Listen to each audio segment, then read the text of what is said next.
الحمدللہ تمام تعریف اللہ کے لیے ہے، ہم اس کی حمد بیان کرتے ہیں، اس سے مدد اور مغفرت چاہتے ہیں، اس پر ایمان اور بھروسہ رکھتے ہیں۔ ہم اس پاک ذات کی حمد کرتے ہیں اور اس کی تمام اچھی تعریف کرتے ہیں۔ ہم اس کا شکر بجا لاتے ہیں اور ناشکری نہیں کرتے۔ جو اس کی نافرمانی کرے اسے ہم دور پھینکتے اور چھوڑ دیتے ہیں۔ ہم صرف اسی کی عبادت کرتے ہیں، اسی کے لیے نماز پڑھتے اور سجدہ کرتے ہیں، اسی کی طرف دوڑتے اور متوجہ ہوتے ہیں، اس کی رحمت کی امید کرتے ہیں اور اس کے عذاب سے ڈرتے ہیں۔ بے شک اس کا سخت یقینی عذاب کافروں کو لاحق ہونے والا ہے۔ اور میں گواہی دیتا ہوں کہ ایک اللہ کے سوا کوئی معبود برحق نہیں، اس کا کوئی شریک نہیں، اور میں گواہی دیتا ہوں کہ محمد اس کے بندے، رسول، چنیدہ اور خلیل ہیں۔ آپ نے پیغام پہنچا دیا، امانت ادا کر دی، امت کی خیر خواہی کی اور اللہ کی راہ میں کما حقہ جہاد کیا، یہاں تک کہ آپ کو آپ کے رب کی طرف سے یقین آ گیا، یعنی موت۔ اللہ درود السلام اور برکت نازل فرمایا آپ پر، آپ کی آل پر، آپ کے صحابہ اور تابعین پر اور ان لوگوں پر جو تا قیامت ان کا اچھی طرح اتباع کریں۔ اما بعد، مومنوں کی جماعت، میں اپنے آپ کو اور آپ سب کو اللہ عز و جل کے تقوی کی وصیت کرتا ہوں، اور یہ اگلوں اور پچھلوں کے لیے اللہ تعالی کی وصیت ہے۔ اللہ کا فرمان ہے، اور واقعی ہم نے ان لوگوں کو جو تم سے پہلے کتاب دیے گئے تھے اور تم کو بھی یہ وصیت کی کہ اللہ سے ڈرتے رہو۔ امت مسلمہ ماہ شعبان کا آدھا حصہ نکل چکا ہے اور اس کے دن و رات گزر گئے ہیں، اور اس میں سے تھوڑا سا ہی بچا ہے، مگر کچھ لوگ، اللہ ہمیں اور انہیں ہدایت دے، ابھی بھی باہمی دشمنی اور لڑائی میں پڑے ہوئے ہیں، جبکہ نبی صلی اللہ علیہ وسلم نے فرمایا ہے، بے شک اللہ شعبان کی درمیانی شب میں جھانکتا ہے اور سوائے مشرک اور کینہ پرور کے اپنی تمام مخلوقات کو بخش دیتا ہے۔ اسے ابن ماجہ نے اپنی سنن میں روایت کیا ہے۔ آپ صلی اللہ علیہ وسلم نے اپنی اس حدیث میں نہ صیام کا اور نہ قیام کا ذکر فرمایا ہے، بلکہ باوقار عظیم مہینے کے استقبال کے وقت اپنی امت کو ایک عظیم چیز کا حکم دیا ہے، اور وہ ہے دل کی صفائی و پاکی اور رب کی توحید۔ وہ اس لیے کہ جب شعبان کا آدھا حصہ گزر چکا ہوتا ہے تو وہ اس کے ختم ہونے اور بعد والے مہینے کی آمد کا اعلان ہوتا ہے۔ جس نے اپنے سینے میں توحید اور اپنے دل کی صفائی و پاکی کو جمع کر لیا، اس نے اپنے رب کی رحمت و مغفرت کو واجب کر لیا، کیونکہ صاف دل ہی اللہ کے بندو ہر اس شبہ سے بچا ہوتا ہے جو اللہ کی خبر کے معارض ہو، اور ہر شہوت سے پاک ہوتا ہے جو اسے اللہ سے دور کرے۔ ابن القیم رحمہ اللہ نے کہا، دل کی صفائی و پاکی مطلق طور پر اس وقت تک پوری نہیں ہو سکتی ہے جب تک وہ 5 چیزوں سے نہ بچے، اس شرک سے جو توحید کے منافی ہو، اس بدعت سے جو سنت کے مخالف ہو، اس شہوت سے جو حکم کے خلاف ہو، اس غفلت سے جو ذکر کے منافی ہو، اور اس خواہش سے جو یکسوئیت اور اخلاص کے منافی ہو۔ ان کی بات ختم ہوئی۔ پاک صاف دل ہی تقوی ایمان سے لبریز ہوتے ہیں، پھر ان سے خیر، نیکی اور احسان کا فیض جاری ہوتا ہے۔ ایسے دل والے ہر خوبصورت اخلاق سے آراستہ ہوتے ہیں، اور ان کا ضمیر پاکیزگی اور دوسروں کے لیے بھلائی کی چاہت سے بھرا ہوتا ہے۔ اس لیے لوگوں میں سب سے زیادہ صاف سینے والے اور سب سے پاک پاکیزہ دل والے انبیاء اور پیغمبران ہوتے ہیں، جنہوں نے اپنی قوموں اور امتوں کے لیے خیر چاہا، ان کی خیر خواہی، رہنمائی، تعلیم اور ہدایت میں اپنی جانیں لگا دی۔ اللہ سبحانہ نے اپنے نبی نوح علیہ السلام کے بارے میں فرمایا، قوم نوح نے بھی نبیوں کو جھٹلایا، جبکہ ان کے بھائی نوح نے کہا، کیا تمہیں اللہ کا خوف نہیں؟ سنو، میں تمہاری طرف اللہ کا امانت دار رسول ہوں، پس تمہیں اللہ سے ڈرنا چاہیے اور میری بات ماننی چاہیے۔ میں تم سے اس پر کوئی اجر نہیں چاہتا، میرا بدلہ تو صرف رب العالمین کے ہاں ہے۔ اور اللہ عز و جل نے فرمایا، اور اس نوح کی تابعداری کرنے والوں میں سے ابراہیم ہے، جبکہ اپنے رب کے پاس بے عیب دل لائے۔ اور یہ نبی کریم ابن کریم ہے اس کرتوت کے بعد جو ان کے بھائیوں نے ان کے ساتھ کیا، اور جسے اللہ نے ہمیں قرآن کے اندر بتلایا ہے۔ جب وہ ان پر قادر ہوئی تو کہا آج تم پر کوئی ملامت نہیں ہے، اللہ تمہیں بخشے، وہ سب مہربانوں سے بڑا مہربان ہے۔ اور رہی بات ہمارے نبی صلی اللہ علیہ وسلم کی، تو اللہ نے آپ کو کشادہ سینہ، صاف دل اور پاک نفس سے نوازا ہے۔ آپ کو اپنی رحمت، آپ کو اپنی دعوت کی تبلیغ کی راہ میں سخت ترین تکلیف دی گئی، اس کے باوجود آپ صلی اللہ علیہ وسلم لوگوں میں سب سے زیادہ صاف سینہ والی اور سب سے زیادہ معاف کرنے والے تھے۔ صحیحین میں عبداللہ بن مسعود رضی اللہ تعالیٰ عنہ سے روایت ہے، انہوں نے کہا گویا میں نبی صلی اللہ علیہ وسلم کو دیکھ رہا ہوں، آپ نبیوں میں سے کسی نبی کا قصہ بیان کر رہے ہیں، ان کی قوم نے انہیں مارا اور لہو لہان کر دیا، اور وہ اپنے چہرے سے خون پوچھتے ہوئے کہہ رہے ہیں اے اللہ میری قوم کو بخش دے، بے شک وہ انہیں جانتے ہیں۔ صحابہ رضی اللہ عنہم وارضاہم بھی انبیاء کے بعد لوگوں میں سب سے زیادہ پاک دل والے تھے۔ اللہ عز و جل نے ان کا وصف اپنے فرمان میں یوں بیان کیا ہے، اور ان کے لیے جنہوں نے اس گھر میں اور ایمان میں ان سے پہلے جگہ بنا لی ہے اور اپنی طرف ہجرت کر کے آنے والوں سے محبت کرتے ہیں، اور مہاجرین کو جو کچھ دے دیا ہے وہ اس سے اپنے دلوں میں کوئی تنگی نہیں رکھتے، بلکہ خود اپنے اوپر انہیں ترجیح دیتے ہیں، گو خود کو کتنی ہی سخت حاجت ہو۔ بات یہ ہے کہ جو بھی اپنے نفس کے بخل سے بچایا گیا ہو وہی کامیاب ہے۔ معرکہ احد میں آپ صلی اللہ علیہ وسلم نے صحابہ کے عزائم کو محمز دینا چاہا تو انہیں جنگ پر ابھارتے ہوئے فتح کا وعدہ فرمایا، اور تلوار لے کر فرمایا کون یہ مجھ سے لے گا؟ ان سب نے اپنے ہاتھ پھیلائے، ان میں کا ہر ایک انسان کہہ رہا تھا میں۔ آپ نے فرمایا کون اسے اس کے حق کے ساتھ لے گا؟ راوی کا کہنا ہے تو لوگ رک گئے، پھر ابو دجانہ نے کہا میں اسے اس کے حق کے ساتھ لوں گا۔ راوی کا کہنا ہے وہ اسے لیے اور اس سے مشرکین کے سروں کو پھاڑ دیا۔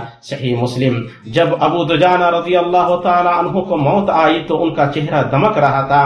جب ان سے اس کے بارے میں پوچھا گیا تو انہوں نے ان عظیم مواقع کا ذکر نہیں کیا جن میں انہوں نے اللہ اور اس کے رسول صلی اللہ علیہ وسلم کی مدد کی تھی، بلکہ انہوں نے ایک دوسری چیز کا ذکر کرتے ہوئے کہا میرے نزدیک دو عمل سے زیادہ کوئی عمل بھی بھروسے کے لائق نہیں۔ پہلا میں اس معامل میں بات نہیں کرتا تھا جو مجھ سے متعلق نہیں، اور دوسرا میرا دل مسلمانوں کے لیے صاف تھا۔ صحابہ کے نزدیک فضیلت کا معیار دلوں کی پاکی تھا، عبادتوں کی کثرت اور طاعتوں کا تنوع نہیں۔ یاس بن معاویہ نے نبی صلی اللہ علیہ وسلم کے صحابہ کا وصف بیان کرتے ہوئے کہا ان کے نزدیک ان میں سب سے افضل وہ تھا جو سب سے زیادہ صاف سینہ والا اور سب سے کم غیبت والا ہو۔ اولین جماعت کے نزدیک سینے کی پاکی و صفائی عورتوں کو چھوڑ کر صرف مردوں کے ساتھ خاص نہیں تھی، چنانچہ جب واقعہ عفق پیش آیا تو عائشہ رضی اللہ تعالی عنہا نے کہا رسول اللہ صلی اللہ علیہ وسلم زینب سے میرے بارے میں پوچھتے تھے اور وہی رسول اللہ صلی اللہ علیہ وسلم کی بیوی میں میری برابری کر سکتی تھی۔ آپ نے پوچھا اے زینب تم نے کیا جانا اور کیا دیکھا؟ انہوں نے کہا اے اللہ کے رسول میں اپنے کان اور آنکھ کی حفاظت کرتی ہوں، میں نے خیر کے علاوہ کچھ نہیں جانا ہے۔ صحیح بخاری۔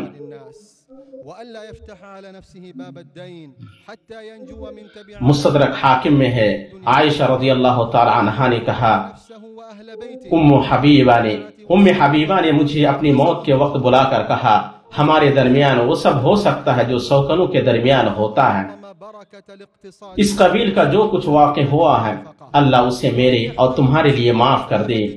عائشہ کہتی ہیں میں نے کہا اللہ تمہارے لیے وہ سب معاف کرے اور اس سے تمہیں حلال کرے۔ ام حبیبہ نے کہا تم نے مجھے خوش کیا، اللہ تمہیں خوش کرے۔ عائشہ کہتی ہیں ام حبیبہ نے ام سلمہ کو بھی بلا بھیجا اور ان سے بھی اسی طرح کی بات کی۔ ہمارے سلف صالح رحمہم اللہ اپنے سینوں کی صفائی اور اپنے دلوں کی پاکی کا خیال رکھتے تھے اور اس کا بہت زیادہ اہتمام کرتے تھے۔ ابن الجوزی کی مناقب الامام احمد میں ہے، حسن بن عبداللہ خرقی نے کہا میں نے احمد بن حنبل کے ساتھ ایک رات بتائی، میں نے دیکھا کہ وہ رو ہی جا رہے ہیں یہاں تک کہ صبح ہو گئی، تو میں نے کہا اے ابو عبداللہ آج رات آپ بہت روئے، کیا سبب ہے؟ احمد نے کہا معتصم کا مجھے مارنا یاد آیا اور مجھ پر درس میں اللہ کا یہ فرمان گزرا اور برائی کا بدلہ اسی جیسی برائی ہے اور جو معاف کر دے اور اصلاح کر لے اس کا اجر اللہ کے ذمے ہے۔ تو میں سجدہ ریز ہوا اور سجدہ میں اسے اپنی مار سے آزاد کر دیا۔ وہ کہا کرتے تھے معاف کرنا افضل ہے، اور تمہیں کیا فائدہ ہوگا کہ تمہارا مسلمان بھائی تمہاری وجہ سے عذاب دیا جائے، لیکن تم اسے معاف کر دو اور درگزر کرو کہ اللہ تمہیں معاف کر دے جیسا کہ اس نے تم سے وعدہ کیا ہے۔ اور ان کی مراد اللہ تعالیٰ کا یہ فرمان ہے، بلکہ انہیں معاف کر دینا اور درگزر کر لینا چاہیے۔ کیا تم نہیں چاہتے کہ اللہ تعالیٰ تمہارے قصور معاف فرما دے؟ اللہ قصوروں کو معاف فرمانے والا مہربان ہے۔ ابن قیم رحمہ اللہ نے کہا میں نے کسی کو نہیں دیکھا ہے جس کے اندر ابن تیمیہ سے زیادہ درگزر کرنے، معاف کرنے اور سینے کی صفائی والی خصلتیں جمع ہوں۔ ان کے کسی شاگرد نے انہیں ان کے سب سے بڑے دشمن جو انہیں ستایا کرتا تھا کی موت کی بشارت دی، تو ابن تیمیہ نے اسے جھڑکا اور اس پر ناراض ہوئے اور کہا تم ایک مسلمان کی موت کی بشارت دے رہے ہو؟ پھر انہوں نے انا للہ و انا الیہ راجعون کہا اور فوراً اٹھے اور میت کے گھر والوں کی تعزیت کی اور ان سے کہا میں تمہارے لیے تمہارے باپ کی جگہ ہوں۔ مومنوں کی جماعت مبارک شریعت دلوں کو صاف رکھنے، سینوں کی صفائی اور صفوں کی وحدت کے تحفظ کے ساتھ آئی ہوئی ہے۔ چنانچہ آپ صلی اللہ علیہ وسلم نے نماز میں صفیں سیدھی کرنے کا حکم دیا ہے۔ آپ صلی اللہ علیہ وسلم نے فرمایا اللہ کے بندوں اپنی صفیں سیدھی کرو ورنہ اللہ تمہارے چہروں کے مابین اختلاف ڈال دے گا۔ نووی رحمہ اللہ نے کہا یعنی تمہارے درمیان دشمنی، کینہ اور دلوں کا اختلاف ڈال دے گا۔ صحیحین میں ہے کہ آدمی اپنے بھائی کے سودا پر سودا نہ کرے، نہ ہی اپنے بھائی کے پیغام پر پیغام دے، اور نہ ہی اپنے بھائی کے مول بھاؤ پر مول بھاؤ کرے۔ اور یہ سب سینوں کی پاکی و صفائی کو برقرار رکھنے کے لیے ہے، بلکہ بندے کو اللہ کی مغفرت سینے کی صفائی سے حاصل ہو سکتی ہے۔ چنانچہ اللہ کے بندے اپنے دل کو پاک صاف کرو کہ تمہارا گناہ معاف ہو۔ صحیح مسلم میں ہے کہ اللہ کے رسول صلی اللہ علیہ وسلم نے فرمایا سوموار اور جمعرات کو جنت کے دروازے کھول دیے جاتے ہیں اور ہر اس بندے کو بخشا جاتا ہے جو اللہ کے ساتھ کسی چیز کو شریک نہ ٹھہرائے سوائے اس آدمی کے جس کے اور اس کے بھائی کے درمیان دشمنی ہو۔ کہا جائے گا ان دونوں کو مہلت دو یہاں تک کہ صلح کر لیں، ان دونوں کو مہلت دو یہاں تک کہ صلح کر لیں، ان دونوں کو مہلت دو یہاں تک کہ صلح کر لیں۔ اللہ کے بندوں، بے شک سینے کی پاکی و صفائی ربانی نعمت اور الہی عطیہ ہے جس سے ایک ایسا مضبوط معاشرہ وجود پاتا ہے جسے نہ آندھیاں ہلا سکتی ہیں اور نہ اس میں فتنے اثر انداز ہو سکتے ہیں، بلکہ یہ دشمنوں پر غلبہ و فتح کے اسباب میں سے ہے۔ اللہ کا فرمان ہے اسی نے اپنی مدد سے اور مومنوں سے تیری مدد تائید کی ہے، ان کے دلوں میں باہمی الفت بھی اسی نے ڈالی ہے۔ قرطبی نے کہا مومنوں کے دلوں کا متحد ہونا فتح کے ان اسباب میں سے ہے جن سے اللہ نے اپنے رسول کی تائید کی ہے۔ صاف دل والے اپنے دلوں کی پاکی کی وجہ سے ان بلند مقامات تک پہنچتے ہیں جہاں روزے دار قیام کرنے والے اپنی نماز اور روزے سے نہیں پہنچ سکتے ہیں۔ احمد نے اپنی مسند میں عبداللہ بن عمر رضی اللہ تعالی عنہما سے اس آدمی کے بارے میں روایت کیا ہے جس کے متعلق نبی صلی اللہ علیہ وسلم نے فرمایا ابھی تمہارے سامنے اہل جنت میں سے ایک آدمی نمودار ہونے والا ہے۔ تو انصار کا ایک آدمی نمودار ہوا جس کی داڑھی سے وضو کا پانی ٹپک رہا تھا۔ ایسا 3 دن 3 مرتبہ پیش آیا، لہذا عبداللہ بن عمرو نے اس کے پاس 3 راتیں بتائی تاکہ اس آدمی کے اندرونی حالات جان سکیں، مگر جب اسے زیادہ نماز روزہ والا نہیں دیکھا تو انہوں نے اس سے پوچھا، اس نے اس کے جواب میں کہا اتنا ہی ہے جتنا تم نے دیکھا ہے، ہاں مگر یہ کہ میں اپنے نفس میں کسی مسلمان کے لیے کوئی کینہ نہیں پاتا ہوں اور نہ کسی سے کسی خیر پر جسے اللہ نے اسے دیا ہے حسد کرتا ہوں۔ عبداللہ نے کہا اسی چیز نے تمہیں اس مرتبے تک پہنچایا ہے اور یہی وہ چیز ہے جسے ہمیں طاقت نہیں۔ جب آپ صلی اللہ علیہ وسلم سے سب سے افضل انسان کے بارے میں پوچھا گیا تو آپ نے زیادہ نماز یا زیادہ صدقہ یا زیادہ روزے کی طرف توجہ نہیں دی، بلکہ آپ صلی اللہ علیہ وسلم نے اس دل کی صالحیت اور شرک، خیانت، کینہ اور حسد سے اس کی پاکی پر توجہ دلائی۔ عبداللہ بن عمرو سے روایت ہے کہ رسول اللہ صلی اللہ علیہ وسلم سے پوچھا گیا لوگوں میں کون سب سے افضل ہے؟ آپ صلی اللہ علیہ وسلم نے فرمایا ہر مخموم القلب، سچی زبان والا۔ انہوں نے کہا سچی زبان والا، اسے تو ہم جانتے ہیں مگر مخموم القلب کیا ہے؟ آپ صلی اللہ علیہ وسلم نے فرمایا وہ پرہیزگار پاک صاف انسان ہے جس میں نہ کی گناہ ہو، نہ ظلم و زیادتی، نہ خیانت اور نہ حسد۔ جب خیانت، کینہ اور حسد بدبختی کے اسباب میں سے ہیں تو اللہ دار بقا والوں کے دلوں سے انہیں نکال دے گا۔ لہذا سینے کی صفائی و پاکی آخرت کی نعمت سے پہلے دنیا میں جلدی نوازی جانے والی نعمت میں سے ہے۔ اللہ کا فرمان ہے ان کے دلوں میں جو کچھ رنجش و کینہ تھا ہم سب کچھ نکال دیں گے۔ وہ بھائی بھائی بنے ہوئے ایک دوسرے کے آمنے سامنے تختوں پر بیٹھے ہوں گے۔ صحیح بخاری میں ہے سب سے پہلا گروہ جو جنت میں داخل ہوگا اس کی صورت 14ویں رات کے چاند کی طرح ہوگی، اور جو ان کے بعد داخل ہوں گے وہ چمک میں آسمان کے سب سے خوبصورت ستارے کی طرح ہوں گے۔ ان کے دل کے ایک آدمی کے دل پر ہوں گے، ان کے درمیان نہ باہمی رنجش ہوگی اور نہ حسد۔ یونس صدفی نے کہا میں نے شافعی سے زیادہ کوئی عقل مند نہیں دیکھا ہے۔ میں نے ان کے ساتھ ایک دن کسی مسئلے پر مناظرہ کیا، پھر ہم الگ ہو گئے۔ وہ مجھ سے ملے اور میرا ہاتھ پکڑا اور پھر فرمایا اے ابو موسیٰ، کیا یہ درست نہیں کہ ہم بھائی بھائی رہیں اگرچہ ہم کسی مسئلے میں متفق نہ ہو سکیں؟ واحد بن سماک کا کسی آدمی سے اختلاف ہو گیا تو اس آدمی نے کہا کل میرے اور تمہارے درمیان وعدہ رہا ہم ایک دوسرے کو سرزنش کریں گے۔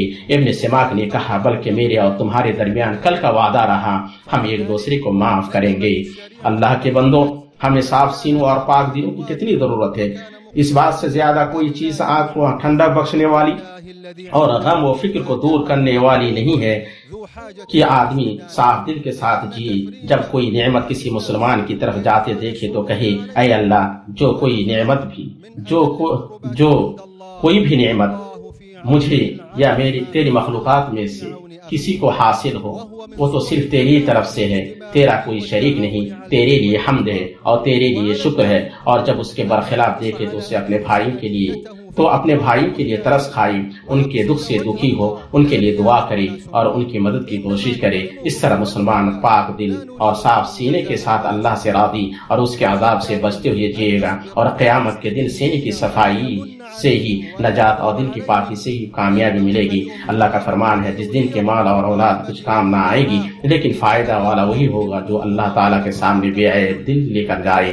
اللہ کا فرمان ہے اور ان کے لیے جو ان کے بعد آئیں جو کہیں گے کہ اے ہمارے پروردگار ہمیں بخش دے، اور ہمارے ان بھائی کو بھی جو ہم سے پہلے ایمان لا چکے ہیں، اور ایمانداروں کی طرف سے ہمارے دل میں کینہ اور دشمنی نہ ڈال۔ اے ہمارے رب، بے شک تو شفقت و مہربانی کرنے والا ہے۔ اللہ میرے لیے اور آپ کے لیے قرآن عظیم میں برکت دے اور ہمیں سید المرسلین کی سنت سے فائدہ پہنچائے۔ میں اپنی بات کہہ رہا ہوں اور اللہ تعالیٰ سے اپنے لیے اور آپ کے لیے مغفرت چاہتا ہوں، آپ بھی اس سے مغفرت طلب کریں، بے شک بڑا بخشنے والا مہربان ہے۔ اللہ کے لیے بہت زیادہ مبارک پاک تعریف ہے، جیسا کہ ہمارے رب کے جلال، عظمت و کمال کے شان ہے، اور میں گواہی دیتا ہوں کہ ایک اللہ کے سوا کوئی معبود برحق نہیں، اس کا کوئی شریک نہیں، اور میں گواہی دیتا ہوں کہ ہمارے نبی محمد اس کے بندے اور رسول ہیں۔ اللہ درود بھیجے آپ پر، آپ کے اہل خانہ پر اور ان لوگوں پر جو آپ کے طریقے و منہج پر چلیں۔ اما بعد، مومنوں کی جماعت سینے کی صفائی و پاکی نیکی کی خصلتوں میں عظیم خصلت ہے، چنانچہ مسلمان کے لیے زیبا ہے کہ وہ اس پر توجہ دے اور اس کا اہتمام کرے، خصوصاً ان دنوں میں جبکہ ہم ماہ سیام کا استقبال کرنے والے ہیں۔ نبی صلی اللہ علیہ وسلم سے آیا ہے کہ روزہ دلوں کے بگاڑ کو ختم کرنے کا سبب ہے، اس لیے نفوس درگزر عفو اور معافی پر اقدام کرے۔ ابو ذر رضی اللہ تعالیٰ عنہ سے مروی ہے، انہوں نے کہا میں نے رسول اللہ صلی اللہ علیہ وسلم کو فرماتے ہوئے سنا ہے ماہ صبر کا اور ہر مہینے 3 دن کا روزہ سال بھر کے روزے کے برابر ہے، اور وہ مغل الصدر یعنی سینے کے کینے کو دور کر دیتا ہے۔ انہوں نے کہا میں نے پوچھا مغل الصدر یعنی سینے کا کینہ کیا ہے؟ آپ صلی اللہ علیہ وسلم نے فرمایا شیطان کی گندگی۔ اسے احمد نے اپنی مسند میں روایت کیا ہے۔ خطابی رحمہ اللہ نے کہا مغل الصدر وہ کینہ و فساد ہے جسے انسان اپنے سینے میں پاتا ہے۔ سینے کو پاک صاف رکھنے میں جو چیزیں مددگار ہیں ان میں سے اللہ تبارک و تعالیٰ کے لیے اخلاص، حکمرانوں کی اطاعت اور مسلمانوں کی جماعت کو لازم پکڑنا ہے۔ مسند احمد میں ہے کہ نبی صلی اللہ علیہ وسلم نے فرمایا تین چیزیں ایسی ہیں جن پر مومن کا دل کینہ پرور نہیں ہوتا ہے، اخلاص عمل، حکمرانوں کی اطاعت اور جماعت کو لازم پکڑنا۔ ان کی دعائیں اس کے پیچھے ہوتی ہیں۔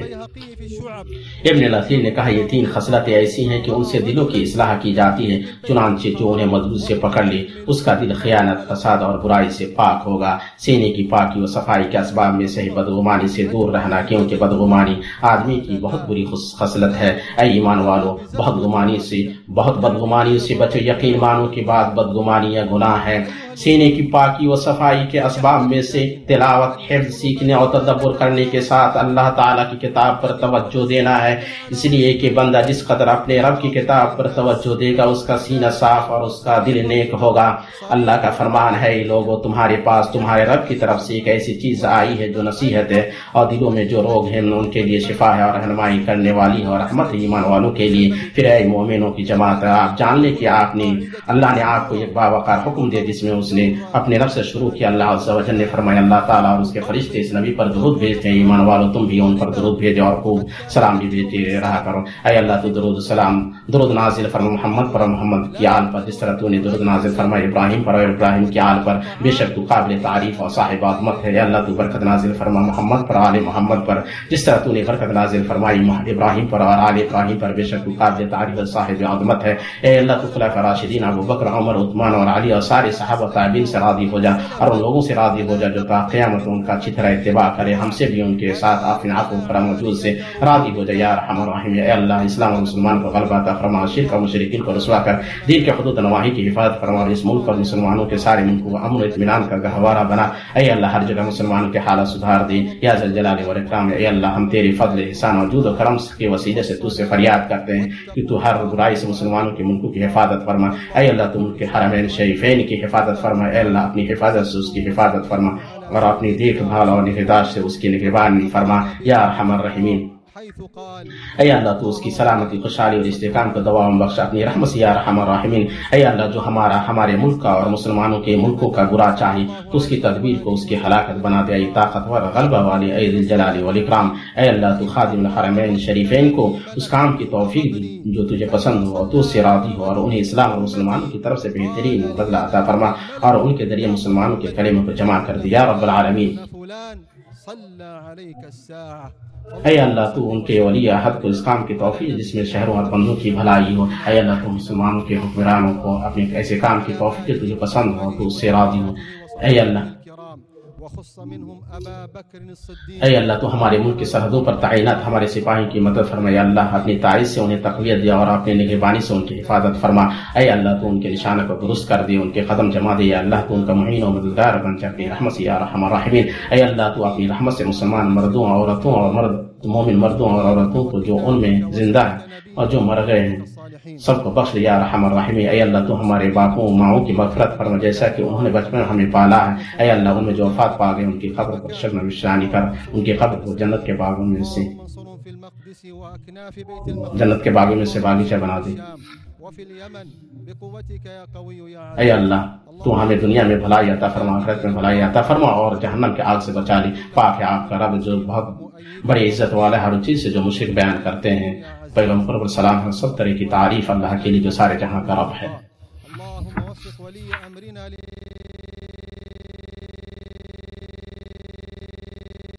عباد الله صلوا وسلموا على سيدنا رسول الله، فقد أمرنا بذلك الله حيث قال: إن الله وملائكته يصلون على النبي يا أيها الذين آمنوا صلوا عليه وسلموا تسليما. وثبت عنه صلى الله عليه وآله وسلم أنه قال: أكثروا من الصلاة علي فإن الله وكل بي ملكا عند قبري، فإذا صلى علي رجل من أمتي قال لي ذلك الملك: يا محمد إن فلان ابن فلان صلى عليك الساعة. فاللهم صل وسلم وبارك على نبينا وحبيبنا وسيدنا وقدوتنا محمد وعلى آله وأزواجه وذرياته وصحابته الكرام، وخص منهم أبا بكر الصديق وعمر الفاروق وعثمان ذا النورين وعليا أبا الحسنين والتابعين لهم بإحسان إلى يوم الدين. اللهم أعز الإسلام والمسلمين، اللهم أعز الإسلام والمسلمين وأذل الشرك والمشركين. اللهم انصر دينك وكتابك وسنة نبيك وعبادك الصالحين. اللهم انصر إخواننا المسلمين المستضعفين في كل مكان. اللهم انصر إخواننا المجاهدين في كل مكان. اللهم انصرهم في فلسطين اللهم انصرهم في المقدس وأكناف بيت المقدس، اللهم انصرهم في الشام وفي اليمن بقوتك يا قوي يا عزيز. اللهم انصر إخوان المجاهدين المرابطين على الحدود، اللهم كن لهم عونا ونصيرا ومؤيدا وظهيرا بقوتك يا قوي يا عزيز. اللهم وفق ولي أمرنا لما تحبه وترضاه، اللهم وفق ولي أمرنا لما تحبه وترضاه، اللهم وفقه ونائبه لما فيه صلاح البلاد والعباد برحمتك يا أرحم الراحمين. اللهم اغفر لنا وارحمنا وعافنا واعف عنا وارزقنا واجبرنا. اللهم اغفر لنا ولوالدينا، اللهم اغفر لنا ولوالدينا ولجميع المسلمين والمسلمات والمؤمنين والمؤمنات الأحياء منهم والأموات. اللهم اكفنا بحلالك عن حرامك وأغننا بفضلك عمن سواك. اللهم اكفنا بحلالك عن حرامك وأغننا بفضلك عمن سواك برحمتك يا أرحم الراحمين. وصلى الله وسلم وبارك على نبينا محمد وآله وصحبه أجمعين.